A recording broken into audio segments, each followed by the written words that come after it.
걱정은 돼요. 네, 걱정은 되는데 일단 또 제가 한 작년쯤에 와서 제가 이제 경기 침체의 폭이 생각보다 깊지 않을 것 같다라고 이야기한 게 금융회사가 망하지는 않을 것 같다라고 이야기했었거든요. 금융회사가 망하면 요건 경기 침체의 폭이 커질 수 있다, 깊어질 수 있다라고 이야기를 했었는데 일단 이제 실리콘밸리 뱅크가 이제 파산했으니까 요게 이제 뭐 그냥 흘려들을 만한 요소는 아니죠. 그럼에도 불구하고, 제가 이야기했던 금융회사라 함은 예전에 이제 금융위기 때, 뭐, 베어 스턴스나 리먼 브러더스, 뭐, 이 정도 급의 이야기를 했었던 거고, 이 실리콘밸리 뱅크 같은 경우는 약간 좀 특화된 은행이에요. 이게, 은행인데, 벤처 투자를 하는 은행, 네. 그걸 이제 트럼프 때 규제를 다 풀어줘 버렸거든요. 네. 원래는 은행이 이제 그 프랭크 도트법인가 해서 이제 이게 그 은행의 그 어떤 그 컴플라이언스를 꽉 쪼아놨잖아요. 이제 그 금융위기 이후로. 네. 이제 더 이상 니들은 모럴 해저드에 빠지면 안 돼. 사악해지면 안 돼. 라고 해서 꽉 쪼아놨는데 요걸 좀 슬슬 풀어지니까 이제 이렇게 된 거고. 그리고 이제 실리콘밸리 은행 같은 경우는 리테일이 없어요. 리테일이 없다는 거는 개인들한테 자금을 받거나 대출을 해주고 이런 은행이 아니라 네. 말 그대로 실리콘밸리 그 투자, 그러니까 실리콘밸리에 있는 벤처 회사들이 기업 자금을 맡기고 이제 이거를 그럼 대출을 해줘야 되는데 리테일이 없으니까 대출해 줄 데가 없잖아요. 네. 그걸 이제 미국 국채를 사놓은 거죠. 네, 미국 국채를 잔뜩 사놓았는데 그게 이제 문제가 네, 이렇게 이제 미국 국채 가격이 폭락을 해버렸죠. 왜냐면 금리를 급속도로 올리니까. 요즘엔 똥값이라고. 네네, 그렇죠. 그래서 이제, 그때는 워낙 저금리 때 사놓은 거니까. 비싸게 주고 산 거죠. 금리가 거의 없는데도 막 샀었던 거니까. 금리가 뭐 이렇게 오를 줄도 몰랐을 거고. 어쨌든, 이제 그것 때문에, 이제 자기들의 고객들인 벤처 회사들이, 저금리일 때는 벤처 투자 막 쉽게 받잖아요. 엄청 막 받으니까 이걸 예금을 맡겨놓으니까 자금에 대한 크게 리스크가 없었는데 이제 벤처 투자가 잘 안 되니까 돈을 자꾸 뽑아서 쓸 거 아니에요. 그런데 이제 돈을 계속 내줘야 되고 그럼 돈을 내주려면 국채를 팔아서 내줘야 되는데 국채를 팔면 손실이 나고 그렇죠. 네, 그래서 이제 소문이 난 거죠. 그리고 또 하나 이게 과거에 뱅크런하고 다른 점이 과거에는 이제 줄 서서 이제 돈 뽑으려고 하는데 요즘엔 그런 거 없죠. 요즘은 뱅크 탭이라고 그러더라고요. 마체부로. 네. 50조를 그냥 순식간에 모바일 뱅킹으로 50조 됐대요, 그게? 네, 50조 원을 그냥 순식간에 뽑아가 버린 거예요. 그러니까 와, 이게 뱅크런도 이 기술하고 테크하고 겹쳐지니까 이렇게 되는구나라고 생각하는 거고. 그러니까 한편으로 이제 쉽게 이야기하면 크게 걱정은 안 해도 될 것 같아요. 그래요? 네. 왜냐하면 이렇게 뭐 그 금융당국이나 연준에서 뭔가 이게 문제가 있다라고 해서 막 힘주고 있으면 잘 안 터져요. 네. 이거 별거 아니구나 그러면서 막 이렇게 방심하면 그때도 그랬었잖아요. 베어 스탠스는 어떻게 해서 살려줬잖아요. 그래가지고 모럴 해저드라고 막 난리치니까 리먼은 이 정도는 파산시켜도 대충 커버 되겠다라고 해서 파산시켜버렸는데 밑에 파생 상품이 막 깔려 있었던 거죠. 네. 그걸 좀 이제 관과했던 부분인데 지금은 이제 알고 있으니까. 그때 네. 그 베어 스턴스는 살려주고 네네. 리먼은 너무 도덕적 해이가 크다. 네. 그래서 그냥 둔 거예요. 그러니까 이제 여론이 안 좋은 거죠. 왜 자꾸 저렇게 저놈들은 나쁜 짓 하다가 망한 건데 왜 자꾸 혈세 가지고 살려주냐. 그래서 이제 베어 스턴스는 이제 어떻게든 그때 JP 모건인가 모건 스탠리한테 어째 떠넘겼고, 네, 그냥 리먼은 터트려버린 거죠. 그렇게 된 거구나. 네. 근데 이번에 그 스위스 크레딧도 네네. UBS한테 네네. 넘어갔고. 네. 근데 이 도이체 방크 네네. 이거는 뭐 터지지는 않았지만 네네. 그래도 이런 급은 되게 큰 회사들 아니에요? 터지면 크죠. 이런 것도 만약에 그 그러니까 실리콘밸리 뱅크하고 크레딧 스위스하고 도이치뱅크 같은 경우는 급이 달라요. 그러니까 이거는 터트리면 안 돼요. 네. 이거는 파산시키면 안 돼요. 그래서 대마불사란 말이 나오는 게 왜냐하면 임팩트가 너무 크기 때문에 실리콘밸리 뱅크 같은 경우는 특화된 이제 벤처 캐피탈 요 시장에만 좀 어느 정도 영향을 미치기 때문에 그리고 또 그 미국 재무부에서 바로 예금 다 보호해주겠다고 했잖아요. 맞아요. 그게 이제 어떻게 보면 관리되고 있다라는 거죠, 어느 정도. 그리고 다행스러운 거는 뭐 파월이 조금 못 믿어온 부분이 있지만 제넷 옐런이 전 연준 의장이었죠. 네. 지금 재무부 장관 하고 있잖아요.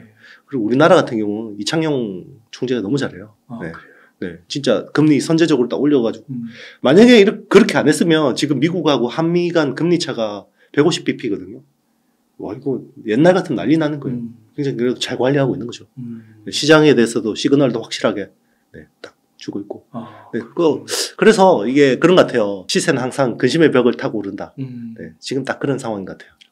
그러면은 그 약간 주가로 봤을 때는 네. 지수적으로 봤을 때는 전 저점을 막 네네. 돌파해서 내려가고 네. 그런 확률은 낮다고 보세요? 저는 그런 확률을 낮다고 봐요. 아 그래요? 네. 왜냐면 문제의 심각성을 저도 알고 웅달님도 알고 다 알아요. 파월도 알고 옐런도 알고 다 알고 있기 때문에 그게 이제 뭔가 생각지 않은 블랙스완이 터져 나오면 이제 모르겠지만 뭐 그렇다고 해서 뭐 우리가 뭐 지금 안심하고 주식 지르세요 이런 상황은 아니긴 해요. 그런 건 아니에요. 네, 그러지는 않지만 그렇다고 해서 이거를 뭐 공포를 가지고 뭐 저점으로 한번 오면 다 팔고 그때 사야겠 이런 컨셉은 아닌 것 같아요. 네. 그러세요. 네. 그러면은 지금 만약 여윳돈이 있으면 네네. 주식을 조금씩 사가는 거는 괜찮다고 네. 보시는 거예요? 저는 작년부터 초지일관 계속 맞아요. 분할 매수. 그때 거의 저점이라고 네네. 하셨고 지금은 이제 경기 같은 경우는 아직까지 저점이 뭐 미국 기준으로 아직 저점이 오진 않았는데 주가는 저점을 지나가는 구간이라고 봐요. 네.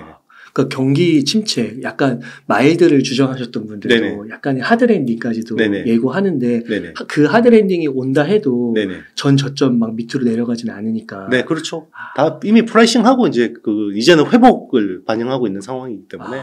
그렇군요. 네. 그럼 혹시 네. 막 그 투자를 고려하실 때 네. 금리 수준도 생각하세요? 금리는 당연히 생각해야죠.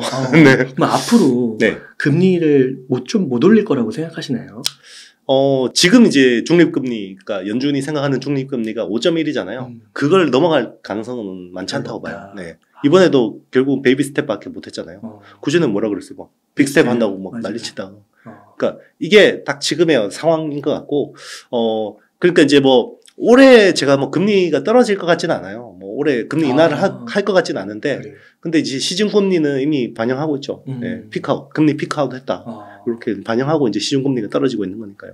그러면 한 번 정도는 더 올라갈 수 있는 거네요? 한 번 정도는 올릴 수도 있죠. 베이비 스텝 정도는 올릴 수도 있는데, 이제 그게 끝이 보이면 시장은 그 뒤를 또 땡겨버리기 때문에. 네. 그러면 그 수준에서 올해는 거의 만약 지속된다는 정도로? 올해는 아마 그냥 이제 더 이상 못 올려. 이 정도 수준만 돼도 주가는 환호할 것 같아요. 그래요? 네. 대신에 이제 부동산은 좀 다르죠. 주식은 선행 지표잖아요. 그러니까 경기를 선행해서 땡기는 자산이고. 많이 떨어졌잖아요. 네. 부동산 후행이거든요. 네. 그런데 이제 요게 약간 아직까지 찜찜한 부분이 남아있죠. 이게 만약에 어떤 지금 자금, 사실 채권 시장이 지금 약간 원활하진 않아요. 레고랜드 사태 이후로 정부가 좀 개입을 해서 좀 원활해졌다가 또 이제 좀 약간 빡빡해지는 측면이 있거든요. 그리고 지금 뭐 미분양, 그죠? 많이 나오고 있고, 늘어나고 있고.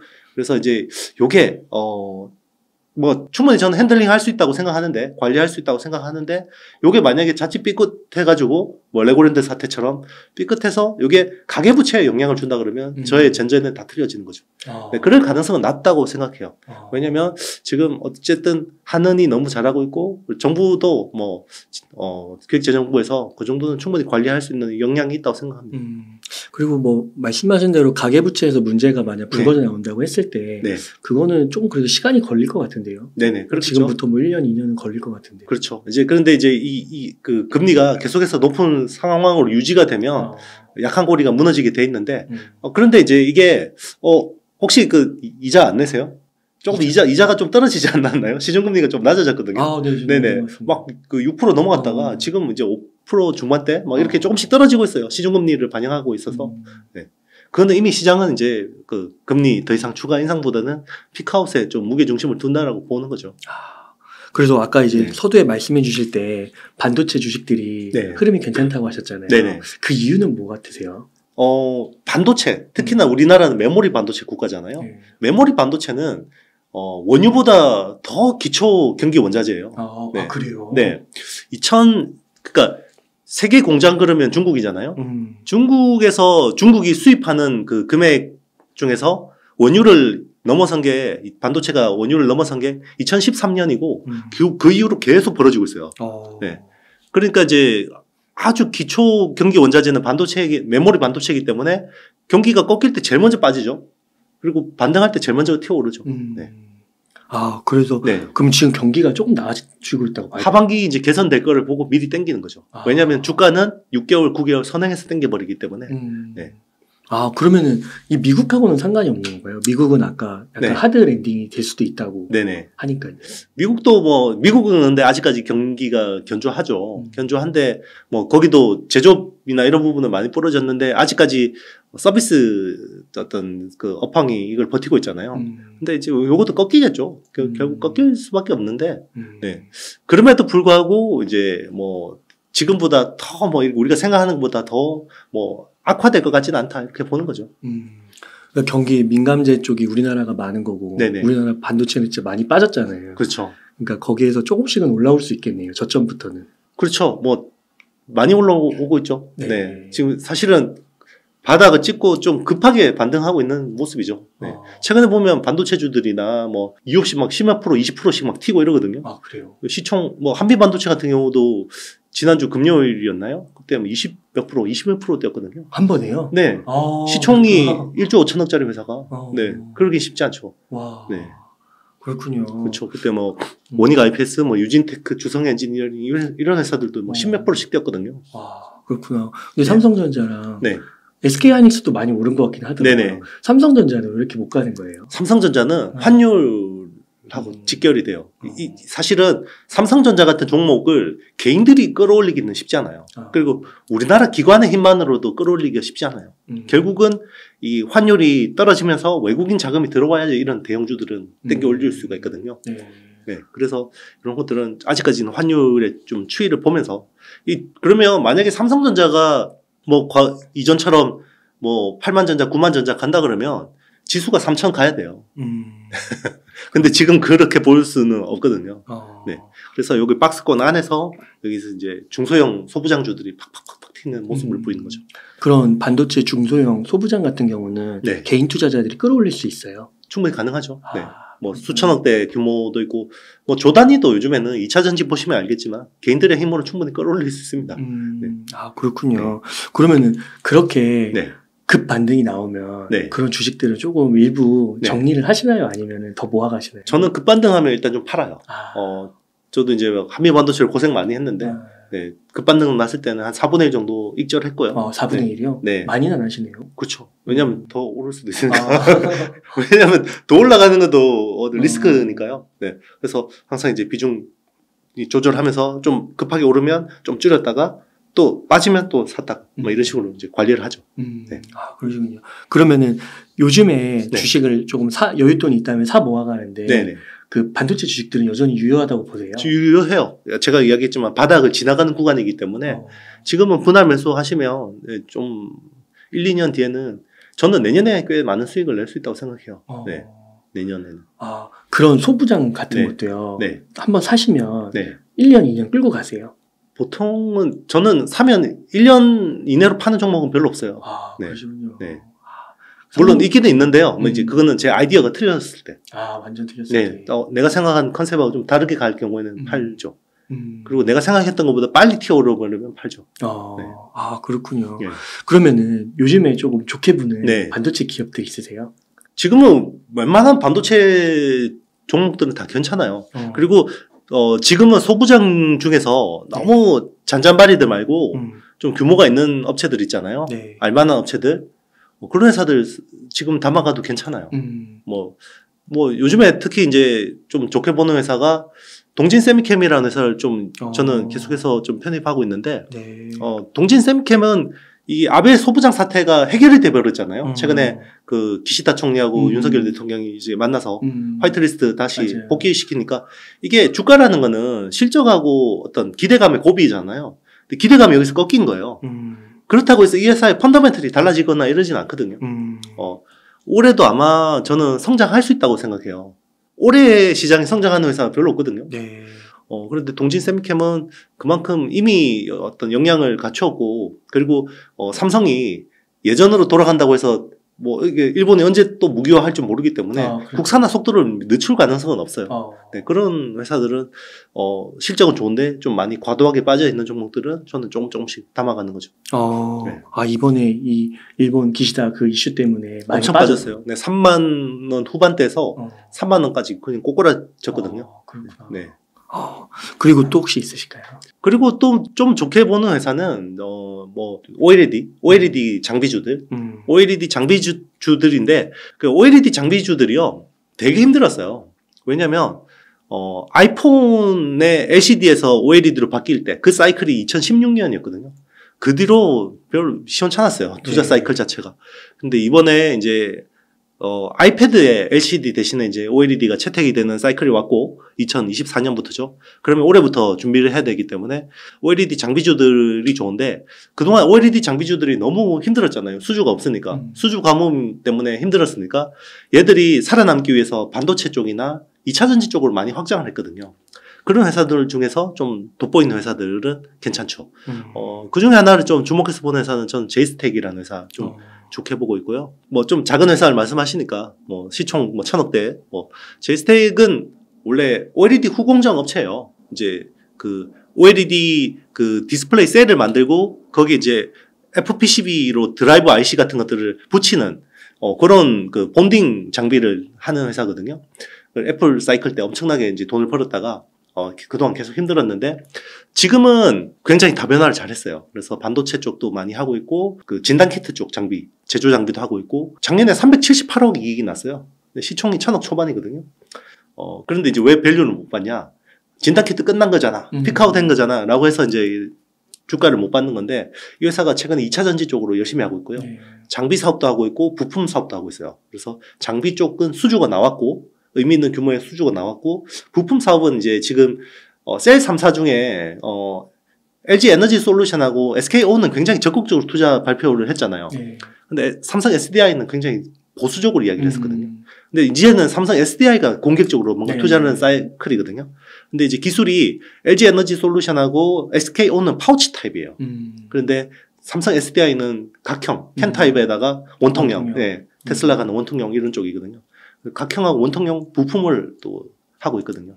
그래서 그 작년에 M&A를 해서 그런 회사가 또 기술을 판금 어떤 제조 기술 가지고 있는 회사를 또 인수를 했기 때문에 그런 쪽을 좀 확장성을 보고 있고 그리고 이제 또 하나 이제 중소형주 중에 좀 그래도 괜찮게 보고 있는 회사가 KNW. KM이 아니고 KNW인데요. 이 회사는 이제 반도체 가스를 하는 회사입니다. 이제 솔베이 코리아를 인수해가지고 이제 그 원래는 자동차 안에 뭐 내장재 뭐 이런 것들을 하는 회사였는데 솔베이 코리아를 인수해서 이제 반도체 가스 쪽, 특수가스 쪽을 하고 있는데 요즘에 반도체 후공정 쪽이 난리거든요. 3D 구조나 2.5D 구조로 막 쌓으려니 하니까 구멍 뚫고 연결하고 이런 것들이 엄청 어려워져요.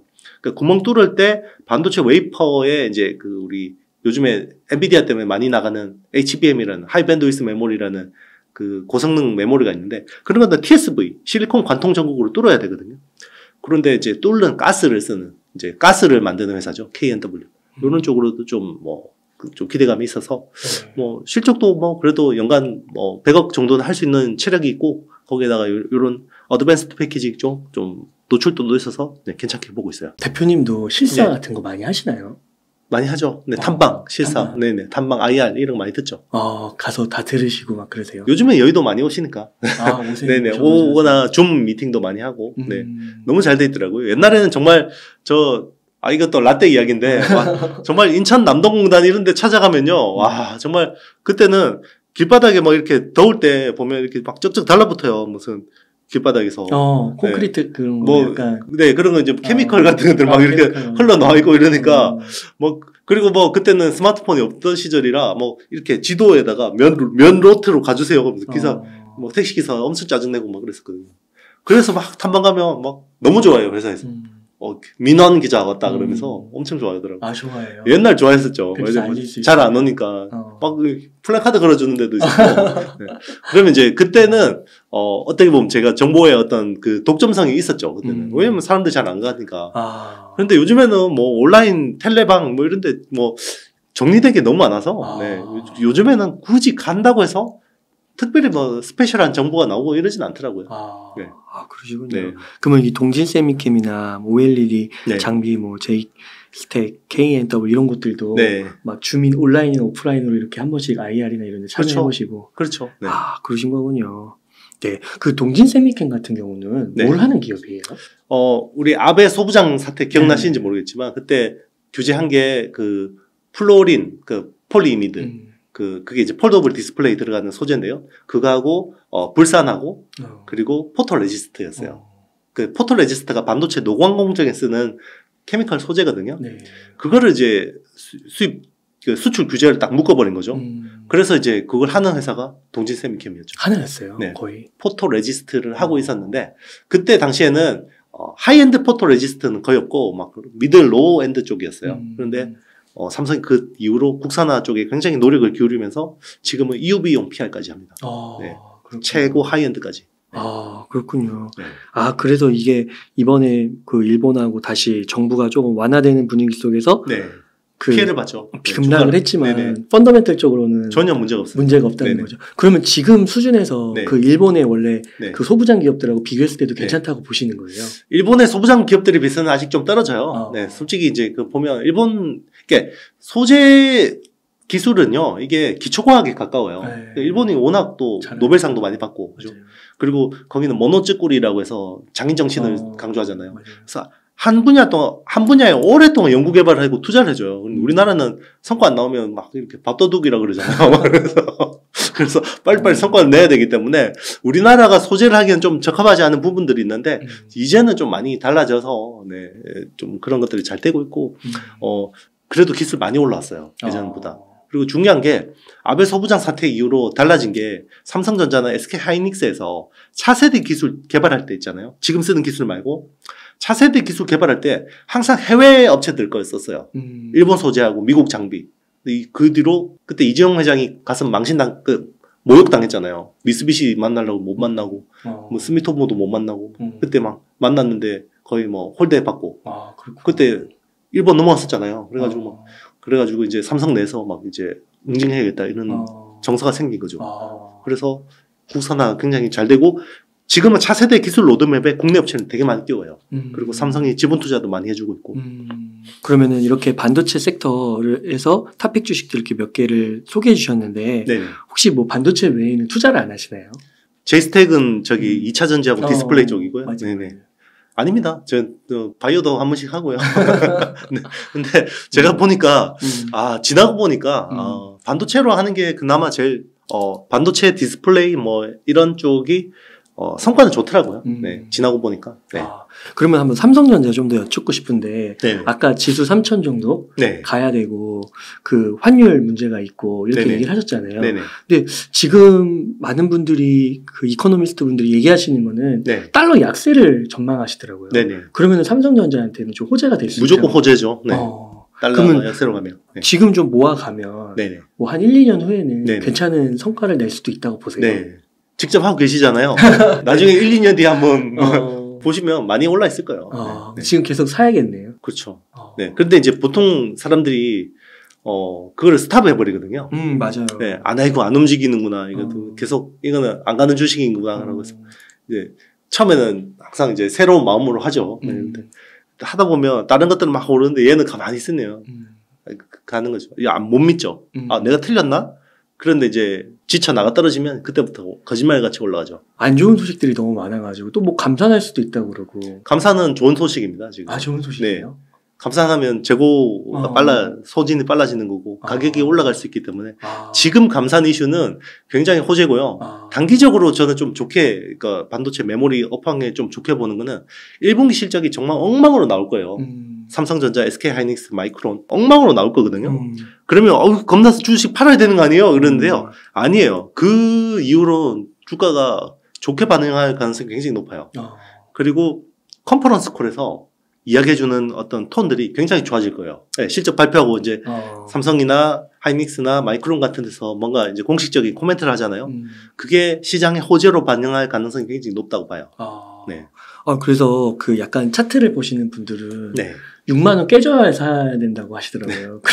뭐 그거는 이제 제가 모르는 영역이라. 네. 그럼 지금 6만 원 막 6만 2천 원 뭐 이런데 이 정도도 괜찮다고 보세요? 충분히 괜찮죠. 네. 그러니까요. 이게 삼성전자가 근데 또 어떻게 보면 따지고 보면 또 몇 년 안 된 것 같기도 하고. 네네. 조금만 더 한 3년 보면은 내년까지 모아가면 되는 거잖아요. 그러니까 이제 주식시장에 그러잖아요. 이게 뭐 정설이라고 해야 되나요? 급한 사람 주머니에서 느긋한 사람이 돈 빼가는 게 주식시장이다라고. 네. 조급하면 항상 돈을 잃게 돼 있어요. 네. 그럼 막 그 독소 조항 같은 것들 있잖아요. 네네. 그 중국 반도체 뭐 추가 투자 이런 거 네네. 규제하고요. 네네. 이런 것도 다 완만하게 해결될 거라고 보세요? 아니요, 절대 해결되지 않습니다.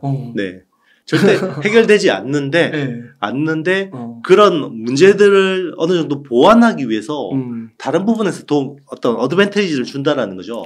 예를 들면 그런 거죠. 미국 그 칩스법이 독소 조항이 너무 세죠. 그리고 이제 중국이 투자해 놓은 것들 때문에 엄청 문제가 생기는데, 자, 이걸로 인해서 어떤 효과가 일어났냐면, 지금 용인에 300조 투자해서 시스템 반도체 팹. 이게 25년 만에 수도권 규제를 풀어줬어요, 정부가. 이게 그런 것 때문에 이렇게 되는 거예요? 그럼요. 수도권 규제를 푼다라는 건요, 만약에 평상시 상황에서 수도권 규제 푼다 그러면 난리 나요. 여당 내에서도 난리 나요. 지방의원들이. 그렇죠. 지역 기후환경 발전, 이거 뭐 안 하니까 난리가 나거든요. 1998년 파주 탄현 이후로 용인 처음이에요. 수도권에서. 그렇구나. 산업단지가 생기는 건 처음이고, 산업단지가 생긴다라는 게 뭔 의미인지 잘 모르시는 분들이 많은데요. 단지를 하나 기업 개별로 뭐 기흥이나 뭐 동탄이나 이런 데 개발하는 데는 거기 뭐 개발하려면 알박기 하고 난리잖아요. 여기 우리 선산이라서 못 뺀다. 이게 엄청 그게 비용도 많이 들어가게 되고 시간도 지연되거든요. 산다는 그런 거 없어요. 다 수용해버립니다. 강제로. 수용해서 대토 주는 거거든요. 그렇구나. 물론 이제 뭐 어느 정도의 그거는 있지만 굉장히 속도가 빨라질 수가 있는 거고요. 그리고 이번에 세액공제 반도체 기업 한국 K칩스법이라고 해서 세액공제 이게 야당에서 얼마나 반대를 했어요. 무슨 대기업 몰아주기니 뭐 대기업 대기업한테 왜 이런 거 국민 혈세를 도와주냐 그랬었잖아요. 미국 칩스법 나오니까 지금 야당에서 오히려 더 안을 세게 해가지고. 그렇구나. 그래서 오히려 여당에서 이건 너무 나가면 안 돼라고 해서 지금 대기업은 15%, 기존에 8%에서 15% 세액 공제되고 중소기업은 뭐 16%에서 25% 이렇게 바뀐 거잖아요. 여야 합의가 됐다니까요. 만약에 외부적인 이런 리스크가 없었으면 이런 게 됐겠어요? 안 됐겠죠. 아마 통과 안 됐을 거예요, 아마. 또 그렇게 이게 역동적으로 이렇게 돼가지고 반영이 되는 거군요. 그렇죠. 그게 이제 이 세공제가 얼마나 이게 대단한 거냐면 이게 법인세를 깎아주면요 영업이익률 팡팡 올라가요 대기업들은. 그렇구나. 네. 그러면은 그걸로 인해서 반도체 칩스 독소 조항 이런 걸로 인해서 물론 불리한 것도 있지만 어드밴티지적인 요소가 더 크다고 보시는 거네요. 뭐 그런 부분도 있는데 일단 악재는 프라이싱 돼 있는데 이렇게 뭔가 또 호재에 대한 것들은 기대가 없었잖아요. 악재 때문에 주가는 빠져 있는데 뭔가 이거를 또 반대급부로 또 산업을 끌어올려야겠구나라고 해서 이런 게 올라온 거죠.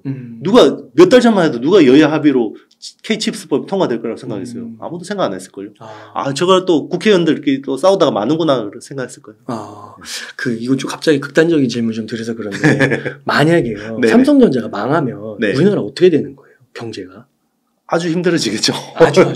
아주 힘들어지겠죠. 우리나라 수출에서 지금 차지하는 반도체 그 비중이 수출에서 차지하는 비중이 20%가 넘어요. 20% 초반대거든요.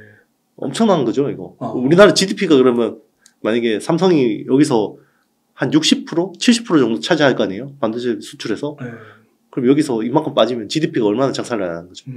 그리고 우리나라는 대외 수출 의존도가 굉장히 높은 나라잖아요. 그럼 앞서서 그 도이치 뱅크하고 크레딧 스위스 이런 건 급이 달라서 대마불사로 그런 거는 망하게 둘 수가 없다고 하셨잖아요. 우리나라 입장에서 봤을 때도 삼성전자랑 SK하이닉스 같은 게 무너진다고 하면 진짜 국력을 다해서 살리려고 공적 자금 투입하겠죠. 하겠죠. 뭐 이미 사례가 있잖아요. SK 하이닉스는 과거 이제 뭐 하이닉스 시절에 공적 자금을 투입해서 정부에서 대주주가 됐었잖아요. 그러다가 이제 SK 그룹에 팔았죠. 지금은요 전 세계 어떤 나라든 자국의 반도체 기업이 망하게 놔둘 수 있는 나라는 없어요. 지금 키옥시아도 여리여리하고 뭐 언제 망해도 이상하지 않잖아요. 절대 안 망하게 놔두죠. 일본에서. 그렇게 되는 거군요. 중국도 지금 막 자국 반도체 기업들 막 지금 난리잖아요. 그래도 살려주죠. 네. 그러면 반도체에서 네. 소부장하고요, 대형주하고 네. 이렇게 있으시면은 네. 어느 정도로 이렇게 투자를 하시겠어요, 비율로? 약간 본인 스타일인데요. 막 매일매일 시장 쳐다보기 귀찮고 우리 웅달님처럼 그냥 본업이 바쁘고 이러신 분들은 대형주 사면 돼요. 대형주 계속 분할 매수해서 사면 돼요. 그래서 삼성전자에 배당 받고 네. 그리고 이런 불황이 지나가면 결국 1등 업체가 또 다 먹게 돼 있어요. 네. 후발 업체들이 체력이 약해져 있기 때문에 뭐 그 장기 투자 뭐 귀찮다. 나는 본업이 있다. 그럼 삼성전자 같은 거 사면 되고요. 좀 나는 투자 스케줄이 좀 짧아. 뭐 그러니까 나는 6개월, 1년 이내에 수익 내야 돼. 그러면 거기서 소부장 공부해서 튀는 종목들, 한미반도체 같은 것들 발굴해야죠. 네. 그 매번 그렇게 막 그 소부장은 약간 중간에 그래도 팔기도 하고 막 그래야 되죠. 한 번에 안 사기 때문에 저는 계속 그러니까 저 같은 스타일이 어떤 스타일이냐면 끙끙거리면서 버텨가면 그래서 1년 중에 별로 행복한 날이 별로 없어요. 항상 왜냐면 빠질 때마다 사기 때문에 저는 경력이 짧지만 되게 공감하고 있어요. 항상 기분이 안 좋아요. 그래서 기분이 좋은 날이 1년 중에 한 일주일 되나? 뭐, 지난주처럼 한미반도체 확 급등해서 팔 때, 이때 잠시 좋다가, 또 이제 그 다음에 또, 이제 동지 세미캔 끙끙거리면서 담아야 돼요. 네. 네. 그러면은 그 좀 장기로 뭐 한 5년 뭐 이렇게 있다가 보면 수익률이 큰 차이가 나나요? 그러니까 물론 뭐 소부장에서 엄청난 걸 택하면 몇백 프로만 올리긴 하겠지만, 대체적으로 봤을 때 이렇게. 근데 이제 종목에 대해서 공부를 많이 해야 되고요. 이제 어느 정도 공부를 하고 난 다음에 투자를 했을 경우에 수익이 안 난 적은 없어요. 저 같은 경우는 이제 보통 그래도 뭐 두세 배씩은 먹고 나오거든요. 두세 배씩을 먹고 나오는데 이제 여기서 욕심을 더 내다가 못 팔고 나와서 다시 꼬꾸라지는 경우는 있어도 네 이렇게 한 번 시세는 꼭 줘요. 네. 뭐 보통 한 1, 2년 안에 시세 안 주는 경우는 없더라고요. 네. 그럼 대형주랑 중소형주랑 수익률 차이는 혹시 뭐 그런 게 있어요? 일단 이제 대형주는 약간 저는 이제 현금 대신에 가지고 있는다는 생각이 있어요. 네. 왜냐면 아무리 시장이 안 좋아도 삼성전자를 내가 못 판다라는 가능성은 없잖아요. 그러니까. 거래량이 없어서. 근데 중소형주는 거래량 없으면 못 팔 수도 있어요. 하루에 무슨 거래 5,000주 되고 이런 종목도 있거든요. 못 팔고 나올 수도 있어요. 그렇기 때문에 항상 이제 비중 조절을 해야 되는 거죠. 그래서 뭔가 나의 투자 아이디어나 시장 상황이 바뀌었을 때는 그때 또 한번 리밸런싱 해야 되잖아요. 그럴 때는 이제 또 이렇게 큰 종목 가지고 있으면 이제 그게 좀 뭔가 수월해지죠. 이게 그렇잖아요. 우리 뭐 그 블럭 그 뭐라 그러죠. 이게 모자이크 할 때 뭐 하나가 비어 있어야지 이렇게 내리고 해서 끼워 맞출 거 아니에요. 그래서 항상 요 비어있는 부분이 현금이라고 생각합니다. 네. 저는 현금을 가지고 있을 자신이 없기 때문에 이제 삼성전자 같은 것들을 가지고 있는 거죠. 네. 그래서 기본적으로 5대5에서 개인의 성향에 따라 비중을 조절하면 된다.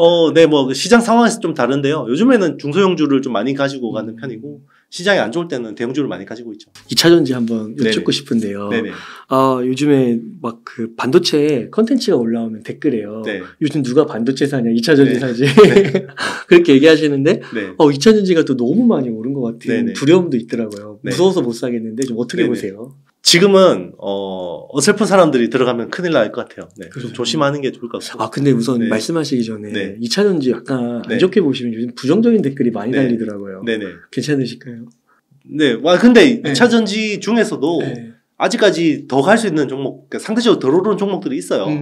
지금 이제 우리 뭐 사람들이 어느 순간 2차전지 그러면 다 양극재만 보더라고요. 네, 맞아요. 양극재도 있지만 뭐 이게 음극재 쪽도 있고요. 뭐 실리콘 첨가제도 있고 CNT 도전제도 있고 많아요. 근데 어느 순간 뭐 2차전지 그러면 다 에코프로비엠, LNF 이야기만 하는데 너무 그렇게 쏠려 다닐 필요는 없다 생각해요. 그래서 저는 2차전지 섹터가 죽었다는 이야기 절대 아니에요. 2차전지 섹터는 뭐 올해도 에로 배우라고 해서 배터리는 가거든요. 배터리는 가는데 이제 거기서 좀 과하게 오버슈팅 한 건 좀 조심하자 이런 거죠. 네. 뭐 그렇다고 해서 양극재가 장기 우상향 안 한다 이런 게 아니라 이렇게 이쑤시개처럼 솟아있으면 이게 그만큼 또 빠질 수 있는 리스크도 있다고 생각해야죠. 네. 그러니까 최근에 가장 관심이 많은 2차전지 종목을 언급하면 에코프로랑 에코프로비엠 그 두 개를 합치면 네이버 시총을 넘었다고 그러더라고요. 현대차도 넘고. 그렇죠. 이런 현상에 대해서는 어떻게 생각하세요? 그러니까 조심해야죠. 네. 어쨌든 뭐 네이버 같은 경우는 진짜 아시아에서 통하는 플랫폼이거든요. 한국을 장악한 플랫폼이고 라인을 통해서 일본, 뭐 동남아, 태국, 뭐 남미까지 막 수익권에 있는 플랫폼이거든요. 현대차는 세계 맞아요. 네, 탑 5, 6 하는 자동차 브랜드예요. 뭐 에코 그룹이 제가 못하다는 게 아니라 그게 객관적으로 생각해 보자라는 거죠. 네. 그게 뭐 적당한 밸류다 그러면 뭐 그렇게 될 수도 있죠. 뭐 제가 틀릴 수도 있는데 제 생각에는 그건 조금 이제 과한 거 아닌가. 네. 그 좋게 보시는 분들은 네. 미래 성장성이 어마어마하고 네. 뭐 섹터 전체가 막 30% 40% 성장하고 네. 뭐 3년 계약할 거가 이미 다 정해져 있고 막 이런 네. 호재들을 언급하시는데 네. 그런 호재들을 다 끌어온다 해도 네. 이 정도는 좀 너무 오버밸류에이션이다 이렇게 보시면. 그러니까 이제 저는 이제 그렇게 생각하시는 분들을 설득할 자신이 없어요. 네. 그래서 사실 시장이라는 거는 뭐 사실 돈 버는 방법은 제각각이고 뭐 수백 가지 수천 가지가 있기 때문에 이제 본인의 스타일대로 하시면 되는데 다만 뭔가 좀 투자에 좀 전문적이지 못하시고 약간 주린이 분들이 혹시나 이제 좀 그런 것들 잘못 따라 붙어서 주식은 안 돼 또 이런 생각을 하실까봐 좀 걱정이 되는 거죠. 네. 그러면은 양극재 쪽 말고 네. 조금 저렴하게 보이는 아직 덜 오른 그쪽은 어디예요? 2차 전지 중에서 저렴한 건 없어요. 저렴한 건 없는데 상대적으로 이제 좀 밸류가 좀 매력 있어 보이는 쪽은 요즘에 그래도 많이 오르긴 했지만 이제 각형이나 뭐 원통형 쪽에 캡 아세이나 뭐 어떤 그런 쪽 있잖아요. 부품 쪽. 뭐 그 금속 부품 쪽이나 아니면 뭐 이제 실리콘 첨가제. 그리고 뭐 CNT 도전제. 뭐 이런 첨가제. 그러니까 지금은 이 양극재를 하이니켈을 통해서 계속해서 성능을 높여 왔잖아요. 이제는 좀 다른 쪽으로 혁신이 퍼질 수 있다라는 거죠. 그래서 음극재 쪽이나 뭐 전해액 쪽이나 이런 쪽에 솔루션이 있는 회사들을 보면 되고요. 동진 세미캠도 CNT 도전제를 하거든요. 2차 전지. 그런 회사들 좀 보면 네. 아직까지는 매력도가 있어 보이고 실리콘 첨가제 쪽은 대주전자재료 같은 회사들 그리고 이제 CNT 도전제는 나노신소재 뭐 이런 회사들. 나노신소재도 엄청 올라가더라고요. 엄청 올랐죠. 네. 그럼에도 불구하고 양극재나 이런 걸 비하면 좀 싸 보이죠. 네. 네. 그 양극재 쪽에 네. 많은 분들이 그래도 관심을 갖는 게 네. 좋게 보시는 분들 네. 그리고 이제 얘기하시는 게 그 기술 네. 그러니까 그 삼성의 초격차 기술을 네네. 딱 적용할 수 있는 그 프레임이 양극재라고.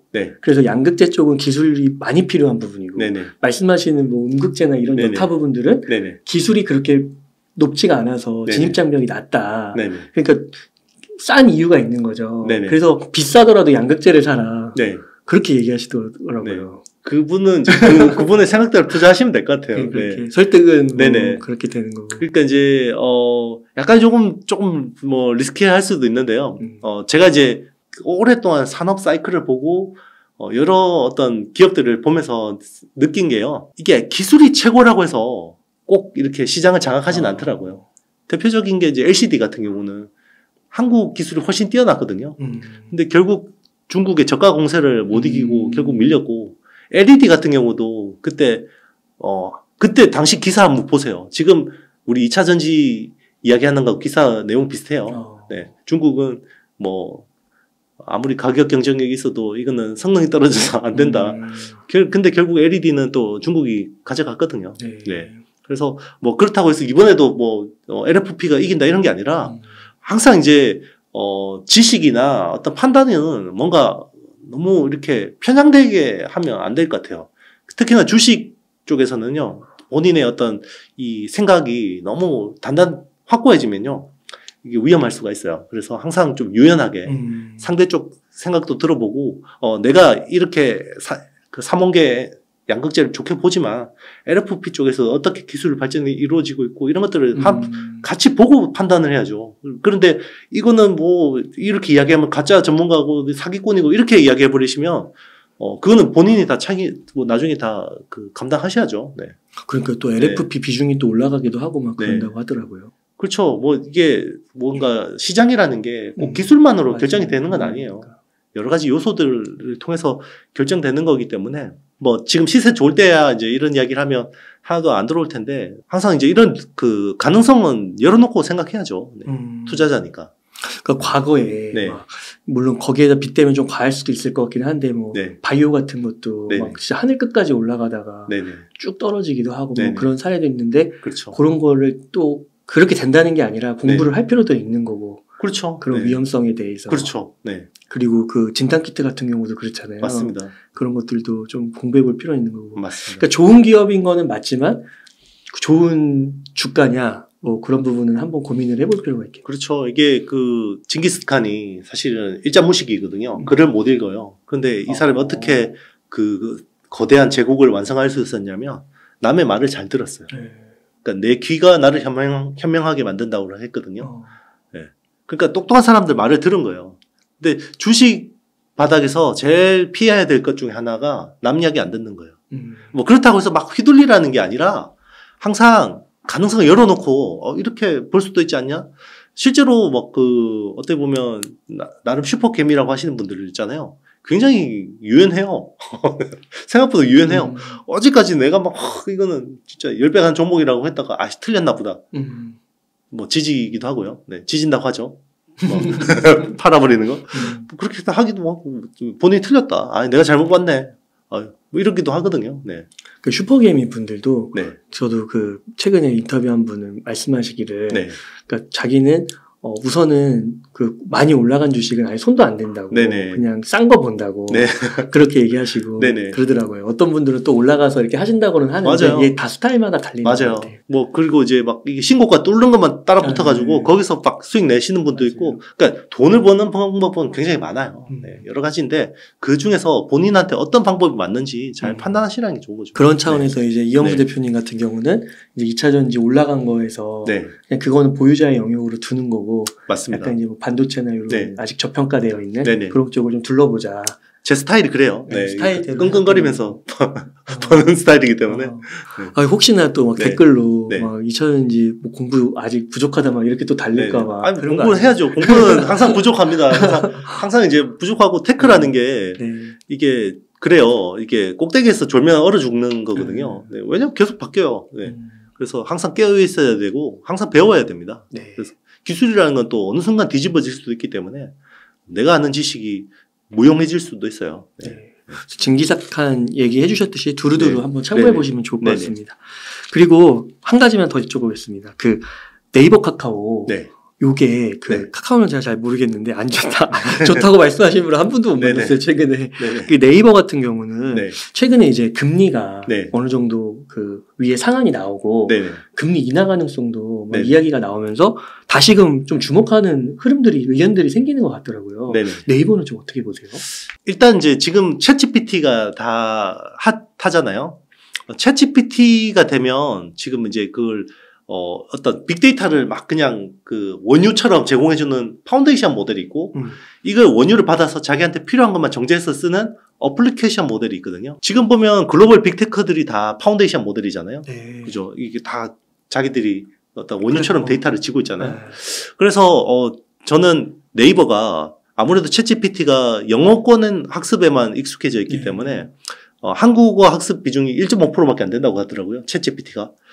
그런데 이제 조금 걱정되는 게 GPT-4가 한국어를 너무 잘하더라고요. 잘하나요? 잘하더라고요. 와, 그렇구나. 저는 그래서 비영어권에서 네이버가 뭔가 좀 기회가 있겠다라고 생각을 했는데 요것 때문에 조금 밀린 것 같기도 해요. 최근에 좀.